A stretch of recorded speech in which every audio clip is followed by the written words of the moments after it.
The strange sounds were heard across Terrace, BC early yesterday morning and lasted for about 10 minutes.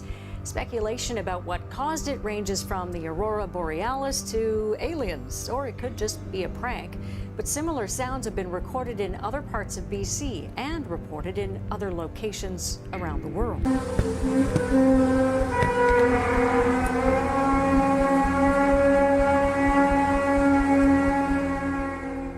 Kumusta ka, kaibigan? Sa pagkakataong ito, ating pag-uusapan ang pangalawang episode na kung saan natampok na natin na nagkaroon nga ng iba't ibang misteryo ng mga tunog sa iba't ibang dako ng mundo. Ngunit ano nga ba ang pinakarason kung bakit nagkakaroon ng ganitong mga tunog? Imaginin mo ito, ikaw ay magtatrabaho sa araw na ito o kaya naman may gagawin ka. Pagkatapos ay paglabas mo sa iyong bahay, hindi ka pa nakakalayo ay mapapakinggan ka ng mga misteryoso mga tunog na hindi mo alam kung saan nanggaling.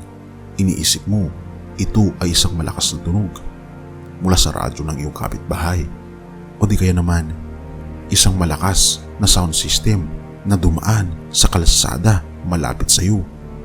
Ngunit hindi mo talaga makitaan kung saan ito nanggagaling. Ano ang iyong mararamdaman? Ito ang mga naramdaman ng mga tao na nakarinig ng mga strange na mga tunog mula sa iba't ibang dako ng mundo.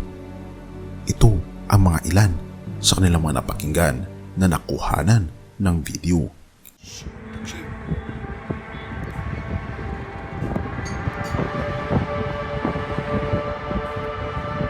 Salami naman. Wow. Wow, masih.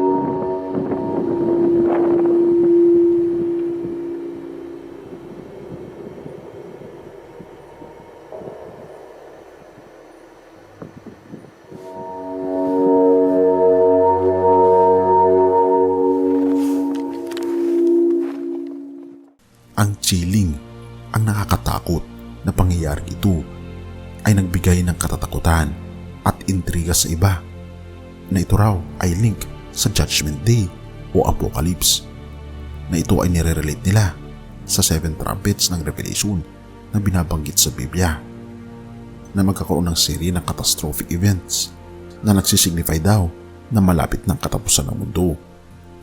Ngunit kung ating mapapansin, ang libro ng Revelation ay punong-puno ng simbolismo at hindi natin masasabi na ito ay link sa 7 trumpets. Ngunit ganoon pa man, makikita natin na ito ay isang kakaiba na pangyayari. Atin pang pakinggan ang ibang mga tunog mula sa videong ito.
Maybe if we just went a bit further up, we might see something.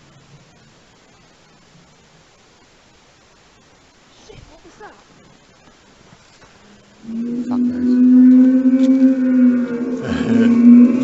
Oh, this is it. Maybe it wasn't 2012, it was 2013. Alright, okay. It's not an animal, is it?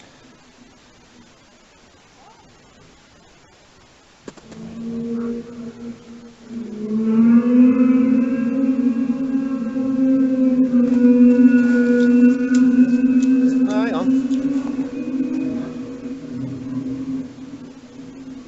Oh yeah, that was loud. Alright. Hang on, I've got to turn this off. Oo mga kaibigan, ito ay isang malakas na tunog na tumatakot sa mga taong nakakarinig nito. At ang mga scientist ay hindi rin nila maipaliwanag kung ano nga ba ang rason kung bakit nagkakaroon ito. At napakaraming mga speculations at pagpapanik na ito ay may kinalaman sa mga biblical prophecies. Ang iba naman ay binabanggit nila na may kinalaman daw ito sa mga aliens. Ngunit hindi naman tayo naniniwala patungkol dito. Kaya naman, under mystery pa rin talaga kung ano nga ba ang mga tunog na ito. Atin pang pakinggan ang mga ilan sa mga tunog na ito.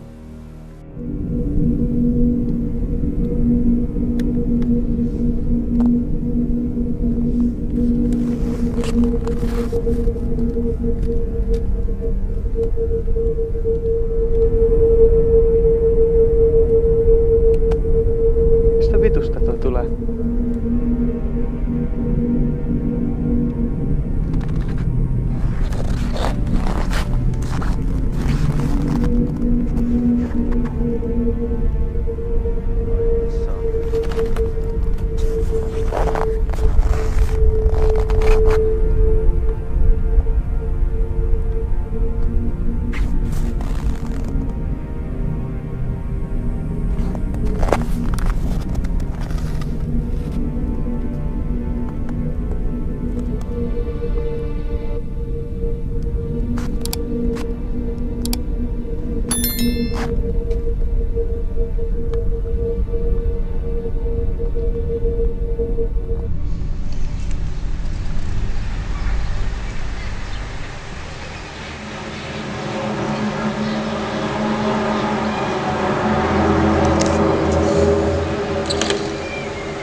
Deuteronomy 6 verse 4 to 8. Pakinggan mo o Israel si Yahweh na ating Diyos, ang tanging Yahweh. Ibigin mo si Yahweh na iyong Diyos ng buong puso, buong kaluluwa at buong lakas. Ang mga utos niya itanim ninyo sa inyong puso. Ituro ninyo ito sa inyong mga anak. Pag-aralan ninyo ito sa inyong tahanan, sa inyong paglalakbay, sa inyong pagtulog sa gabi, at sa inyong pagbangon sa umaga. Ipulupot ninyo ito sa inyong mga kamay bilang tanda. Itali sa inyong noo. Isulat sa mga hamba ng pintuan ng inyong bahay at mga tarangkahan. Verse 10. Malapit na kayong dalhin ni Yahweh sa lupang ipinangako niya sa inyong mga ninunong sina Abraham, Isaac at Jacob. Maninirahan kayo sa malalaki at magagandang lungsod na hindi kayo ang nagtatag. Mga kaibigan, malapit na ang pagdating ng ating Panginoong Diyos. Pakinggan natin ang kanyang salita sa pamamagitan ng banal na kasulatan. Ang mga nangyayari sa ating paligid ay mga senyales na tayo ay nabubuhay na sa huling mga kapanahunan. Nais ng ating Panginoon na pakinggan natin ang kanyang mga babala na mababasa natin sa banal na kasulatan. Hinihikayat kanya na basahin mo ito upang malaman mo kung ano ang dapat mong gawin bago siya darating. Purihin ang ating Panginoong Diyos at salamat kaibigan sa iyong panonood. Tayong manalangin. Ama naming banal, makapangyarihan naming Diyos, kami po'y lubos na nagpapasalamat sa inyo sa walang sawa po ninyong pag-aalaga sa amin, sa pagbibigay sa amin, Panginoon, ng mga pangako po ninyo na hindi niyo po kami kailanmay papabayaan. Gabayan kami, Panginoon, sa pagkakataong ito na may handa ang aming mga sarili sa malapit na po ninyong pagdating.